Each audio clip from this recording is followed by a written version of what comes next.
Salut la compagnie, c'est Jules Melon et aujourd'hui dans Impro Ciné Critique, j'ai décidé de redonner une chance à un film d'animation japonais d'Hayao Miyazaki que j'avais pas forcément ultimement apprécié à l'époque, sorti en 2004, Le Château Ambulant ou en version originale Haru no Ugako Shiro, qui est une adaptation d'un roman anglophone d'ailleurs de House Moving Castle, je crois de tête, parce que j'ai pas sous les yeux là le titre, mais bon, peu importe. Et donc oui, j'étais passé à côté à l'époque. Je ne l'avais pas forcément vu dans des bonnes conditions, donc il fallait que je me le refasse, et là je me suis bien installé devant, grâce à Netflix, puisque vous savez qu'il y a tout, pratiquement, je crois, et ça ils y sont tous maintenant, tout le catalogue des studios Ghibli dessus, et donc voilà, j'ai redonné une chance à ce métrage, et est-ce que j'ai aimé? Attention, quelle est l'histoire de ce château ambulant? Celle d'une jeune fille qui s'appelle Sophie, qui travaille, voilà, elle fait des chapeaux, tout simplement. Et un beau jour, elle rencontre un sorcier étrange qui s'appelle Haru, qui va la prendre sous son aile alors qu'il est lui-même pourchassé par la sorcière des Landes, tout ça, tout ça. Et après donc quelques péripéties, cette maléfique sorcière va transformer Sophie en vieille femme, et donc Sophie va devoir quitter sa famille, son entourage, simplement parce qu'elle ne peut pas révéler cette malédiction à ses proches, et donc, d'aventure en aventure, elle va retrouver Haru, qui navigue un petit peu à travers les contrées dans un château ambulant, d'où le titre, assez spécial, qui nous est d'ailleurs présenté en préambule du film en mode un peu steampunk, dans la brume et tout. Et on va découvrir pas mal de choses, de secrets autour de ce personnage principal, qui est lui-même un sorcier, qui donc vit avec un jeune garçon qui s'appelle Marco, et puis une flamme qui parle, un démon un petit peu prisonnier donc de cette forme-là qui s'appelle Calcifer, et voilà, ce petit groupe donc d'amis qui vont finir par s'apprivoiser les uns les autres, vont tous ensemble ils vont vivre une aventure à devoir échapper donc à la sorcière des Landes, mais aussi à une sorte de reine, alors c'est pas très précis là-dessus, une dame qui s'appelle Madame Suliman. Voilà, donc, alors, j'étais passé à côté à l'époque parce que je l'avais vu pas forcément concentré. Et c'est le genre de métrage qu'il faut vraiment regarder de façon bien inspirée, voilà, parce qu'il est très complexe quand même, mine de rien. Alors oui, il est beau, il est magnifique. Visuellement, je pense que c'est l'un des Miyazaki les plus aboutis sur le plan de la magie, de pas mal de... voilà, sur les constructions, sur les décors, le côté paysage, c'est merveilleux.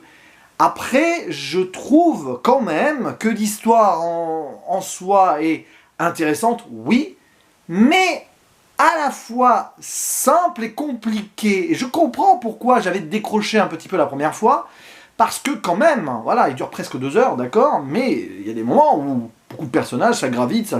voilà.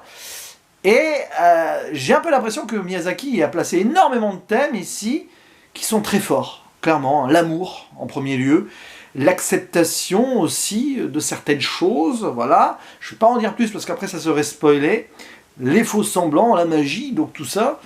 Mais franchement, j'ai un peu l'impression que c'est une sorte de pot pourri de Miyazaki, donc de pas mal de ses films avant, ce qui est très généreux de sa part, c'est profondément marquant à ce niveau-là.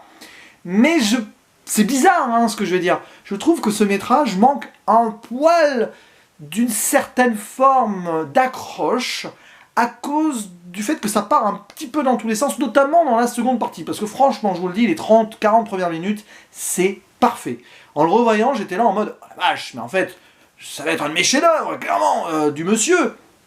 Puis après, il se passe des trucs auxquels j'accroche moins, notamment à partir de l'arrivée de Madame Suliman, ce qui d'ailleurs est intéressant sur le plan scénaristique, parce qu'il y a la sorcière des Landes d'un côté, qui est le premier antagoniste, et après il y a un deuxième antagoniste qui apparaît dans le film, c'est assez rare ça, et du coup voilà, il y a quelques petits questionnements qui vont se poser. Est-ce que vraiment le méchant de base sera le méchant jusqu'au bout? Est-ce que la méchante qui arrive au milieu va le rester aussi jusqu'au bout?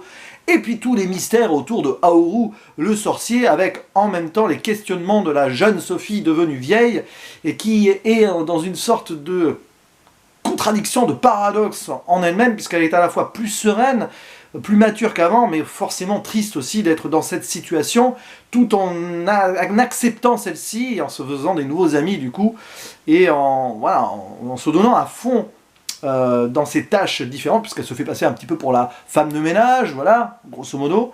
C'est très intéressant sur le plan humain, ce film, vraiment, c'est très fort, vraiment, alors là, c'est du très bon Miyazaki, mais je sais pas, c'est sur l'intrigue, moi, que je suis resté un petit peu à côté. Je vous le dis, voilà, ça c'est purement personnel, hein. Ce qui fait que j'ai beaucoup plus apprécié ce film, là, à ce second visionnage. J'adore cette richesse-là aussi, quand même. Mais voilà, à certains moments, sur l'émotion, c'est vraiment fort, mais je ne sais pas.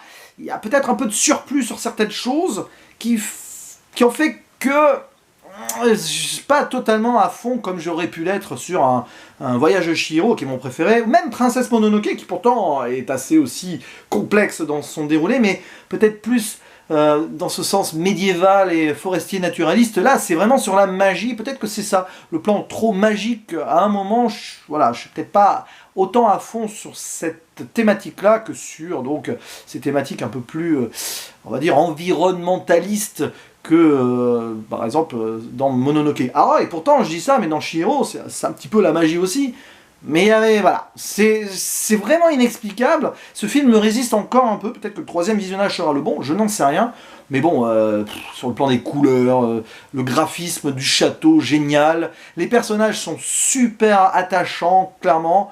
Voilà, bon, Sophie, rien à dire de plus là-dessus. Quand elle se transforme en grand-mère, c'est un petit peu l'archétype de la vieille dame dans les Miyazaki, comme dans voilà, la sorcière, enfin les sorcières dans Chihiro. Donc forcément, ça joue avec le cœur. J'ai l'impression que Miyazaki s'est fait pas mal de références à lui-même aussi. À un moment, il y a une poursuite dans le ciel avec une bague qui indique le chemin du château. Bah, ça rappelle le château dans le ciel, avec le pendentif qui indiquait la Puta, donc le château dans le ciel. Ouais, c'est ce que je veux dire. Donc il y a des emprunts, clairement. Sophie peut faire rappeler d'ailleurs aussi le personnage de la jeune fille dans le château dans le ciel. Donc tu as un peu l'impression que, voilà, des petits trucs comme ça, et c'est peut-être ça aussi qui m'a désarçonné, je ne sais pas. Mais en tout cas, enfin, désarçonné est un grand mot, parce que vraiment, j'ai apprécié le film, vraiment, clairement. Et puis voilà, quoi. Donc je disais les personnages, hein, je m'y perds. Aoru est hyper passionnant, je ne dirai rien sur son évolution, parce que là, il faut vraiment que vous soyez dans l'intrigue pour bien analyser l'ensemble. Mais vraiment, l'évolution de ce sorcier pendant le métrage est très intéressante. Même si on voit un peu les choses venir, la fin est vraiment forte. Là aussi, je ne peux rien en dire, mais il y a un petit twist très intéressant qui en appelle à la continuité de l'existence, au cycle de la vie d'une certaine manière. Voilà, je reste vague exprès, vaguement vague, oui, et ouais, j'innove. Vous voyez, je suis très saisi quand même par le revisionnage de ce film. J'en suis encore plus brouillon que d'habitude. Mais c'est le jeu, et je l'assume. Voilà, et puis donc le petit personnage de Calcifer aussi, avec de l'humour. Bon, je l'ai vu en VF, hein, voilà, bon, comme beaucoup de films d'animation, un humour sur le feu, tout le temps. Bon, c'est drôle, c'est très drôle, mais à un moment... Voilà, quand on sait d'ailleurs que c'est un démon, ce petit Calcifer, c'est assez drôle de le voir faire de l'humour. Et puis le petit Marco, voilà, c'est touchant, peut-être un peu en retrait aussi, d'une manière ou d'une autre, la sorcière des Landes, Madame Suleiman, ouais, il y a beaucoup de personnages quand même, on aurait aimé plus d'approfondissement de certains, et encore ça passe là-dessus, c'est vraiment bien écrit, c'est du Miyazaki qui sait gérer sa barque là-dessus, mais bon.